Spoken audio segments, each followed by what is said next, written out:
May changes po ba sa leadership? Nag-resign daw kayo? Mamaya na lang. Mamaya na.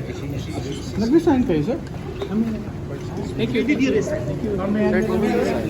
Nag-uusap kayo, sir. Gano'n ka-important yung position ng secretary? Opo, sir. Kasi yan, ano naman yan, pleasure ng normally ng leadership.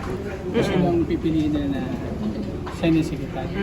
Pero gano'n ka-importante nga, sir? Hindi pwedeng mag-session without a Senate No, Secretary? naman. Merong deputy secretary. Okay. So, pwedeng pwedeng mag-proceed anytime kahit wala yung Senate Secretary. Merong deputy secretary lang na I see. nandyan. Pero you resigned?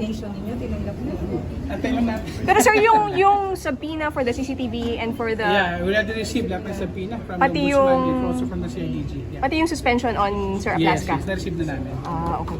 Thank Sir, you. si Sir Aplasca hindi na duty? Wala siya ngayon. I don't think nandiyan siya.